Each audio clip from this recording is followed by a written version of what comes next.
Thank you for joining tonight. It's my honor from CGN to bring you our kickoff interview with Dominic Clemons, one of the top 50 world ranked amateur golfers in the world. Dom has been gracious enough to join us. So, Dom, thanks again for joining. Appreciate you taking a few minutes out of your busy schedule. No worries at all. Thank you so much. But could you tell us just a little bit about the early days when you were kind of growing up and playing golf and how you got started in golf? Yeah, no, I mean, kind of, played golf all my life. Obviously, my dad's a golf professional and teaches, so that was kind of how I got into it, really. And yeah, from about 5 onwards, kind of just played and played, and then obviously as I got older, you got to decide whether you go to America or stay at home and just go with the flow sort of thing. But it was probably COVID, like kind of made me decide I might as well go to America and give it a shot. Obviously, Hutchinson Junior College was where I started out. I knew a couple English guys there, Ben and Harry. I knew they were good players, so just saw it as a good opportunity to kind of improve and get better and play with other people. And obviously had great time there. There's not too much to do in Kansas, but you make it for what it is. But yeah, obviously, won a national championship there, and then moved on to Stetson with good teammates like Brad, Matt, obviously from England. They're all a group, bunch of guys, and obviously, yeah, now Alabama, but time moves quick.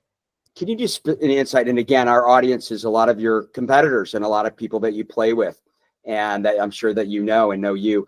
Can you be kind enough to share a little bit of the insight and the thought process of how you transitioned, from school to school, and how you wound up at Bama now? It's not easy actually. As I said, it's weird because I never was someone who was meant to come to America and play college golf.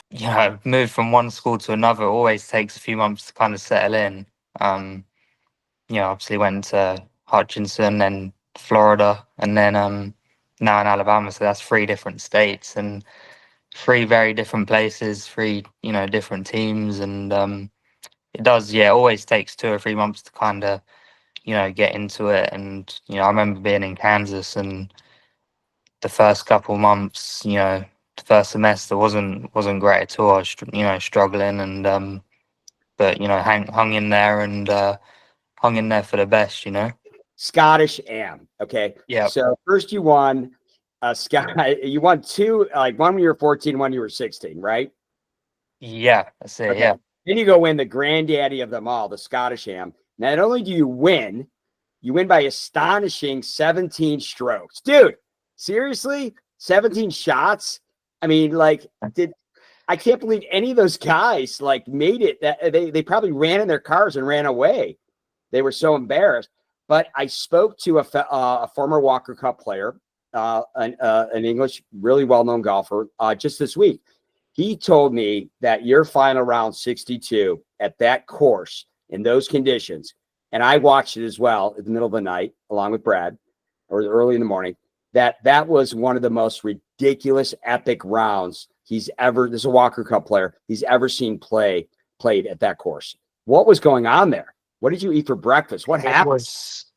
It was a crazy week. I'm not gonna lie, but it was weird because it was the first tournament back since being at Stetson. Obviously had a few top 5s and playing well, everything going good, but you never quite know how it's gonna transfer when you go back home. But it was just a weird. I remember playing well in the practice round, probably shot 4 or 5 under, but you obviously never know. And then just kind of steadied into the week, and then the final round come, and I still think about it, It's magic. once a day at least. Since Really? Oh my gosh! Every day. I mean, it kind of reminded me of when Michael Jordan was on fire and he just shrugged his shoulders like every shot's going in. Like for you, every putt was dropping. It was ridiculous. Yeah, it was. Yeah, it was pretty insane. But it was actually weird because in the third round, I remember hitting a shot out of the rough and I did my neck in, and Really? then obviously the third and fourth round are in the same round, and like in the first few holes of the 62, my neck's like cramping up. My dad's on the bag, Oh and my gosh. obviously didn't really know what to do, so I kind of took some ibuprofen, took some Tylenol, and don't know, maybe that was the magic potion. I don't know. Now in Scotland, do they have it the thing called Ben Gay where you can rub on it and it like freaks everyone out because it smells so bad everyone runs away from you, or no? Yeah, we had some of that. Yeah, There you we go. had Okay. everything on there, and All then right. Good. time I got to 7 and 8, Yeah. it was kind of wearing off after a couple chip-ins. It doesn't feel as bad, does it? No, no, it goes away pretty quickly. Yeah, And then you go on to the British Am. I mean, talk about an amazing summer. That was just an amazing. I mean, that's a lot of golf. First of all, I know you're in great shape. I know you take really good care of yourself. I know you're strong as an ox, but you have the touch, your hands, your touch, your feel is amazing. I've seen you and watched you hit hundreds of shots. I have had full disclosure. I've had the honor and pleasure of playing with you. We'll talk about that after the interview. But you're just give us a couple of cool things about the British Am. yeah. Again, it's I could talk about it for ages, but Okay. it was just one of them weeks. It was weird because it was probably one of the best weeks I've ever had on a golf course. But when when you lose the final and wake up the next day and realize what you've lost, it's Yeah. I tell you, it's probably one of the worst feelings I've ever had. Let's just go back to your tie debut, your first tournament at Bama, which was really exciting. You're in the history books with none other than JT. How cool is that? Yeah, again, it was a cool week, especially after the Yeah. summer. You never quite know how you're gonna Right. transfer into the top of D1 golf. And again, I was saying to my teammates earlier, it's one of them weeks where the putts drop, and I've never been in contention or won a tournament without holding putts. So it Right. always shows how important putting is. You can play as well as you want, but if the putts aren't going in, then Right. it's going to be pretty hard work. Okay. So just to get a little technical now, tell us what's in your bag. What are you playing with these days, and especially your sugar baby putter? Yeah, got just a simple ping blade Okay. PLD, and then just got obviously all ping in the bag. Got the raw wedges in at the moment, and then I think it's the I-230, 9 irons to 4 irons. So Okay. yeah, pretty simple set. And then I've actually just put in a new ping 3 wood. Oh yeah. Seems yeah, pretty solid at the moment. So I'm still tinkering with the driver though. It's Okay. hard to let go of that club, after the summer. So Yeah. we're still tinkering, but yeah, obviously all ping clubs, and they seem to be going all right at the moment. So I would say. yeah. Now, is Ping going to make you wear one of those silly hats that they wear? Those kangaroo hat. Are you going to have to wear one of those soon or no?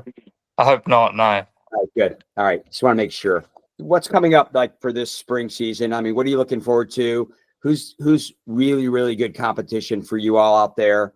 And kind of give us a little kind of what do you think? I know I don't want you to think too far ahead. I know your coach is probably telling you one round at a time. Sorry, one shot at a time, one day at a time. Yeah, But yeah. when you look at the schedule this spring, what really excites you on the lineup and the schedule? I mean, every tournament excites me, but yeah, obviously the first event's always good to get going and get started and see where you're at.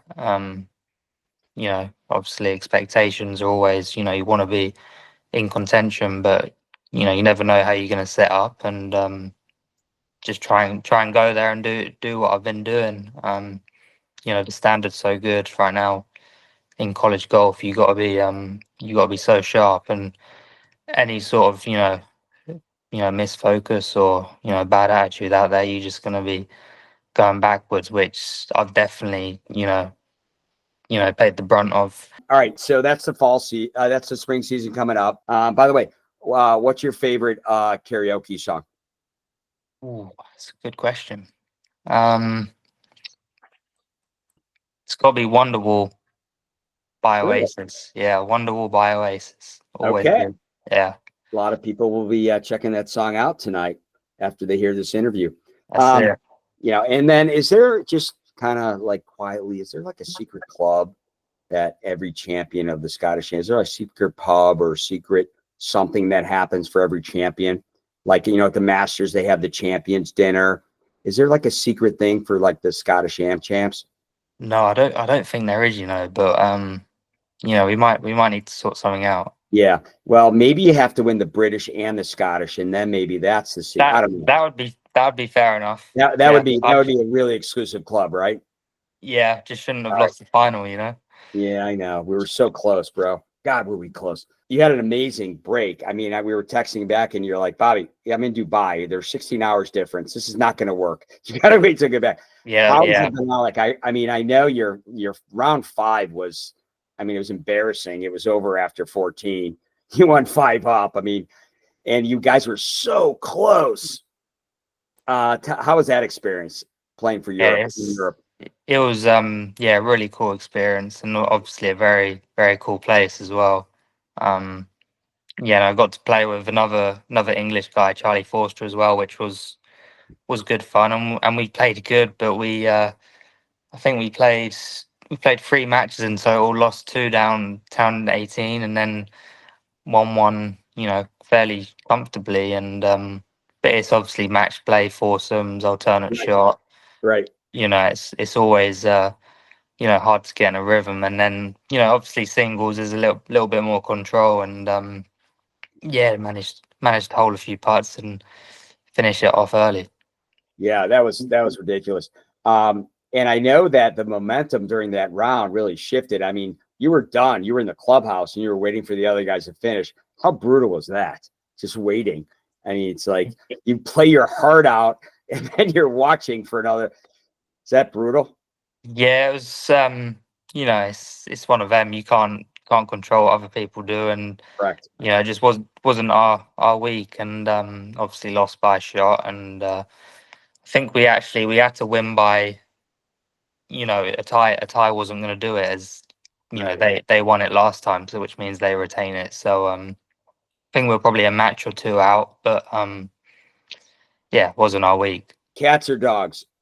Oh, 100% dogs. My man. All right, Yeah, let's move on. All right. 100%. 100%. Okay. What are your thoughts about the PGA Tour U? And what do you think about that? There's been a lot written about it, a lot talked about it, and some good, some bad. And some players are saying, no, I don't want to play this week because it's going to affect my ranking. And what's your kind of, what do you know about that? And how do you feel about it? And, how does it affect you, if at all? Yeah, I mean, and I know exactly what you're talking about, especially if the power or the strength of the tournament's not as high as it could be. Right. It's kind of a hard one to avoid, but obviously every time you have a tournament coming up, you should be going in there with the attitude that you're gonna come away with a win. But obviously, the way the rankings work, you can kind of sit out a week, right, and kind of Yes. move in the right direction. So it's it's one of them. I haven't obviously thought too much about it, but I just think every time you tee it up, you got to try and get yourself in contention and see where the chips fall. Dom, thanks again, man. Really appreciate you from the bottom of my heart. It was a lot of fun. I hope you enjoyed it as well. And really look forward to our next interview coming up really soon. Have a great night. Thank you, everyone.